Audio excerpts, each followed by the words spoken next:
मेरी जो त्यागी राष्ट्रीय को लिए भला स्वागत। अब आप चैप्टर 13 का नेक्स्ट क्वेश्चन देखिए। दिखाओ r equal to 6i plus 2j plus 2k plus lambda into i minus 2j plus 2k और r इक्वल टू, ये दूसरी इक्वेशन है, के बीच की न्यूनतम दूरी ज्ञात करो।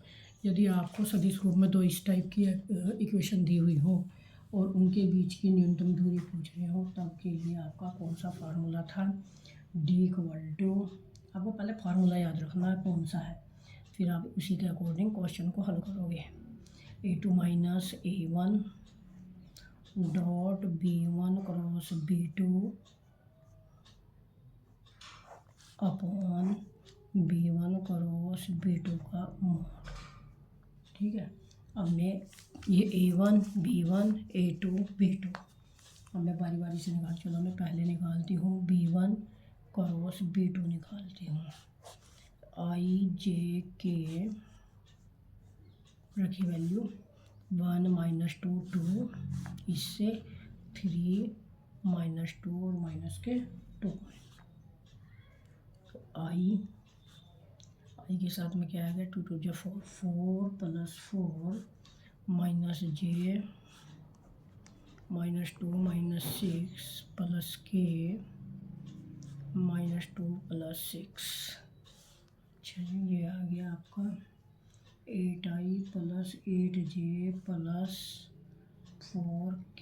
मैं आई इनका मोड भी निकाल देती हूँ, b2 8 का स्क्वायर प्लस 8 का स्क्वायर प्लस 4 का square equal to 64 plus 64 plus 16 equal to, ये कितने हो जाएंगे? जब हम इसका मोड निकालते हैं ये 144 हो गया। 144 किसका है, होगा 12। ये निकल गया और ये निकल गया। अब आपको a2 माइनस a1 करना है पहले, यानी a1 और ये है आपका a2। जब आप दोनों को माइनस करते हो, a2 की वैल्यू रखिए minus 4i minus k minus 6i plus 2j plus 2k equal to, ये हो गया माइनस के 10i और माइनस के 2j माइनस के 3k। ठीक है, अब आपको d इक्वल टू फॉर्मूले में वैल्यू रख रही हूँ मैं, minus 10i minus 2j minus 3k dot b1 cross b2 8i plus 8j plus 4k upon, इसकी वैल्यू मैंने पहले ही निकाल दी 12। d इक्वल टू 80 माइनस 16 और 12 अपॉन 12। अब देखिए आप ये कितने बैठते हो, माइनस के 108 अपॉन इतने, डी इक्वल टू 9, यानी जो आपकी डी आई वो कितनी आ गई, 9। Very most important question. ठीक है, नेक्स्ट क्वेश्चन, बी का वह मान ज्ञात कीजिए जिससे रेखाएं x minus 1 upon 2 y minus B upon 3 z minus 3 upon 4 तथा x minus 4 upon 5 equal to y minus 1 upon 2 equal to z परस्पर प्रतिच्छेदी रेखाएं हो। इन दी गई रेखाओं का प्रतिच्छेद बिंदु भी ज्ञात कीजिए। ठीक है बच्चों, अच्छा है, थोड़ा सा ज़रा सा लंबा है लेकिन कोई बात नहीं। x minus 1/2 y minus B upon 3 z minus 3 upon 4 equation number 1, x minus 4 upon 5 y minus 1 upon 2 और इसको लिख दो आप z माइनस 0 अपॉन 1। समीकरण तो हो गई है। अच्छा, सबसे पहला आप सारी वैल्यू लिख लो यहाँ से, इन दोनों समीकरणों से। x1 1 x2 4 x1 x2 y1 y2 x3 और x1 x2 y1 y2 और ये हो जाएगी z1 z2 x1 y1 b y2 1, z1 3 और z2 0। उसके बाद l1 2, l2 5, m1 3, m2 2, n1 4, n2 1। सब चीज़ें हो गई। अब लिखकर समीकरण 1 और 2 प्रतिच्छेद करती हैं। समीकरण लिख क्या कि प्रतिच्छेद कर रही, समीकरण 1 व 2 प्रतिच्छेद, अच्छा क्वेश्चन है, करती हैं, तो ये प्रतिच्छेद करती हैं। तो x2 minus x1, l1 l2, y2 minus y1, m1 m2, z2 minus z1, n1 n2 equal to 0 होना चाहिए। और मैंने सबकी वैल्यू रख ली हुई, सब वैल्यू यहाँ से देख के 4 माइनस 1 2 5, 1 माइनस b 3 2, 0 माइनस 3 4 1 रख दिया हमने। अब थोड़ा सेट कर दो, 3 1 माइनस b माइनस 3, ये लग गया 2 5 3 2 4 1 इक्वल टू कहीं की है 0 के। r1 के सापेक्ष अब मैं इनका क्या करती हूँ, प्रसार। जब मैं इनका प्रसार कर रही हूँ, करिए 3 into 3 minus 8 minus 1 minus b into 2 minus 20, simple विधि बिल्कुल, प्लस प्लस माइनस माइनस हो जाएंगे 3 इंटू 4 माइनस 15 इक्वल टू 0। ये हो गया माइनस 15। अच्छा ये 18 बचेगा, माइनस के माइनस माइनस प्लस हो जाएगा, तो plus 18 minus 18b plus 33 equal to 0। 18b equal to 36, b की वैल्यू आपके पास 2 आ गई। क्या आ गई आपके पास, तो रेखा 1 फर्स्ट वाली में पर किसी बिंदु के निर्देशांक 2 लैम्डा प्लस 1, दूसरा हो जाएगा 3 लैम्डा प्लस b, फिर हो जाएगा 4 लैम्डा प्लस 3। ठीक है, b की वैल्यू कितनी है, 2 है, बिन में हम पुट कर देते हैं।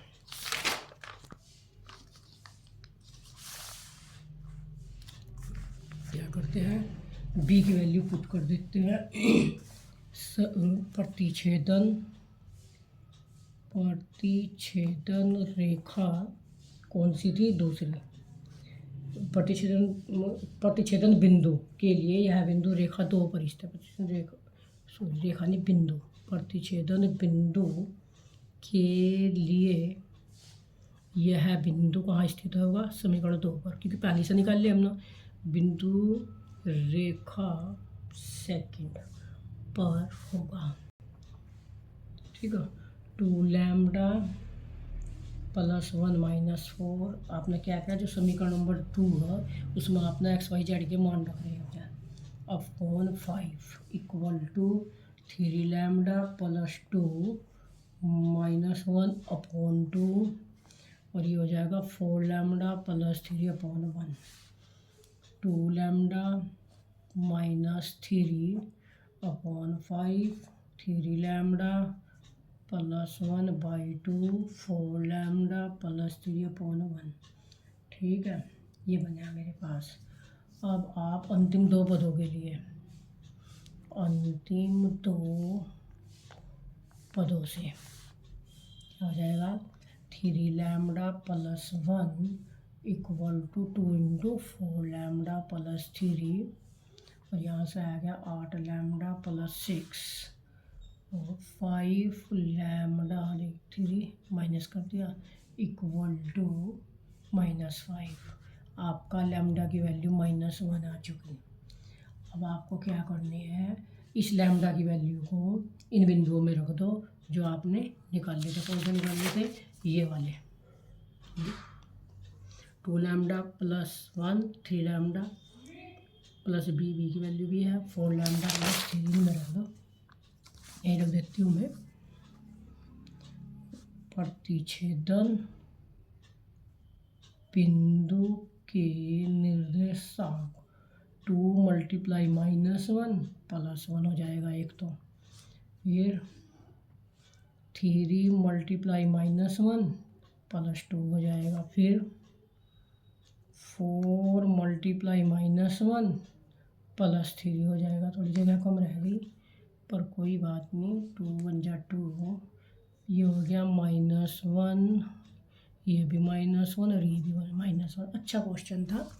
नेक्स्ट क्वेश्चन, इस चैप्टर का ये लास्ट क्वेश्चन है, फिर हम आपको प्रोबेबिलिटी पढ़ाएंगे।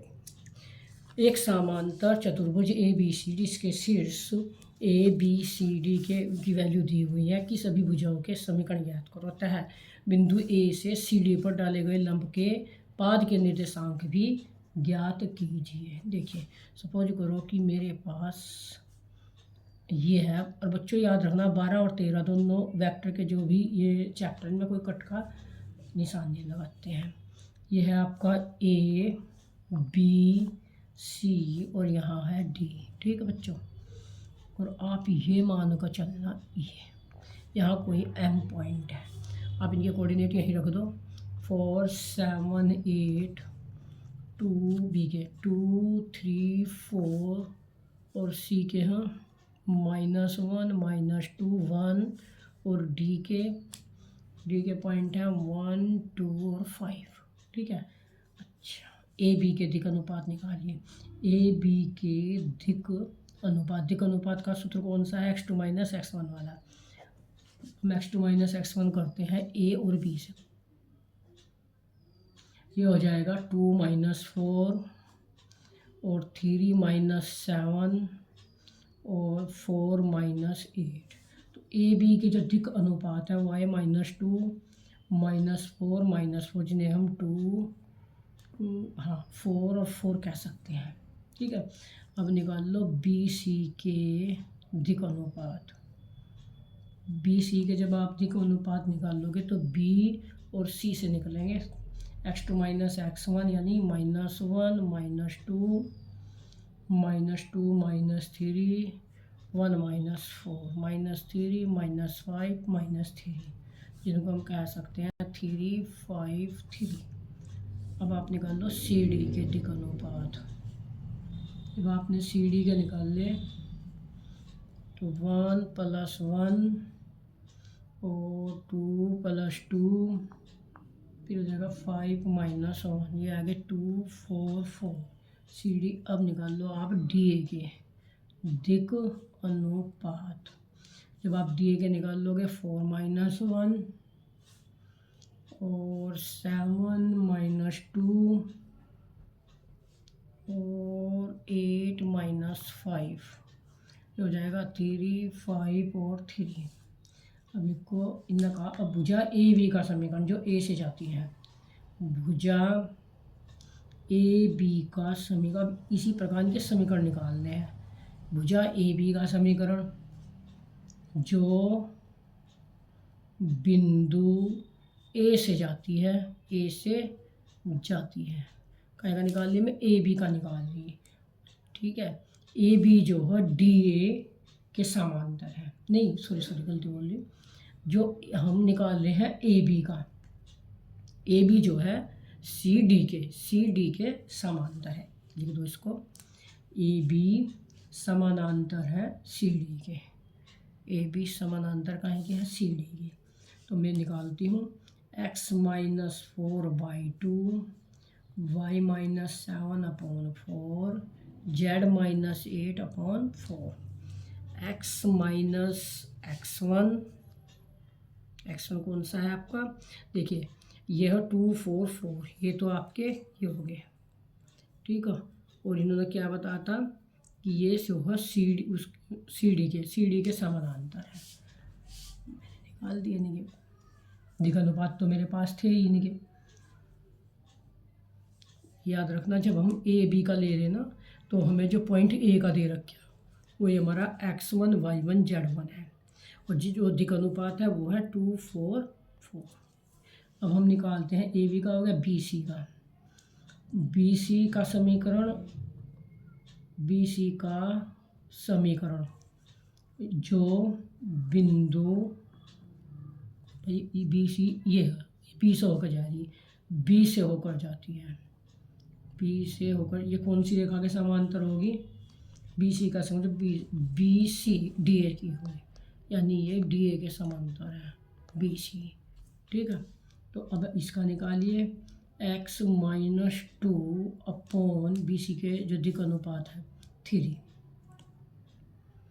y minus 3 upon 5, z minus 4 upon 3, ये बी सी की निकलेगी। इसी प्रकार सी डी का समीकरण, सी डी कहीं से जाएगी, सी से, जो सी से होकर जाती है। सी डी देखो आप किसके समांतर होकर, ए बी के थे, मतलब जैसे ही ए बी में निकल रहा था ना, होकर जाती है।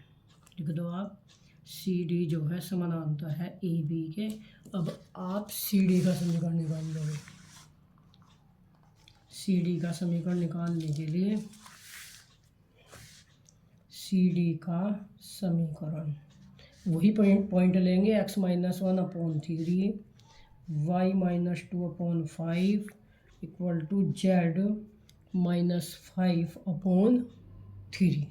ठीक है बच्चों, माना बिंदु ए से सी डी पर डाले गए लंब पर कोई बिंदु हमने एम ले रखा है। ये तो है जो हमारी ये सी डी थी, देखो ये यहाँ देखिए, जैसा कि हमारी ये सी डी है, सी डी है, ए से हमने लंब डाला है, और लंब क्या है, एम बिंदु पर ये है, यहाँ सी डी पर बिंदु ए से हमने लंब डाला हुआ है।